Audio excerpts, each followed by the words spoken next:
সেই নতুন সরকারের চিন্তা ভাবনা হলো যে আমাদের পজিটিভ দৃষ্টিকোণ নিয়ে আমাদেরকে কাজ করতে হবে।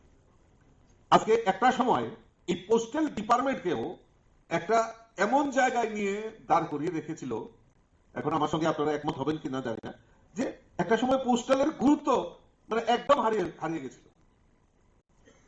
একদম পোস্ট অফিসের যে গুরুত্ব, সেই গুরুত্ব কিন্তু একদম বিলুপ্তির পথে চলে গেছিল।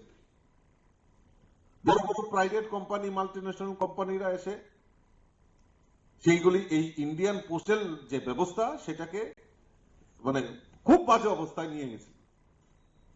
আমাদের দেশের যশস্বী প্রধানমন্ত্রী নরেন্দ্র মোদীজি উনি আবার এইটাকে সারভাইভ করার জন্য বিভিন্ন পলিসি গ্রহণ করেছেন, এবং এই যে হারানো যে আমাদের স্মৃতি সেটাকে পুনর্জীবিত করার জন্য এই পোস্টাল ডিপার্টমেন্টের অনেক ডেভেলপমেন্ট ওয়ার্ক বা এগুলিকে আরো সারভাইভ করা, কারণ আধুনিকতার যুগে আমাদের পাল্লা দেওয়ার জন্য আমাদের এই পোস্টাল ডিপার্টমেন্টকেও নতুন ভাবে নতুন টেকনোলজিতে ব্যবস্থা করার ব্যবস্থা আমাদের দেশের প্রধানমন্ত্রী নরেন্দ্র মোদীজি করেছে।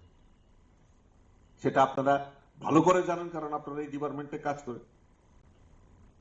আজকে ফাইন্যান্সিয়াল গ্রোথ সেটাকেও মান্যতা দেওয়া, এবং আমরা কোনোদিনও ভাবতে পারিনি যে পোস্টাল ডিপার্টমেন্টও এটিএম দিয়ে আমরা টাকা উইথড্রল করতে পারবো, টাকা ডিপোজিট করতে পারবো, আমরা মানি অর্ডার বা এইরকম আমরা আমাদের যে পুরনো যে ব্যবস্থাটাকে আরো পুনর্জীবিত এবং বর্তমান পরিস্থিতির উপর দাঁড়িয়ে কিভাবে আরো পরিষেবা মানুষের কাছে পৌঁছে যায় তার ব্যবস্থা আমাদের দেশের যশস্বী প্রধানমন্ত্রী নরেন্দ্র মোদীজি করেছে।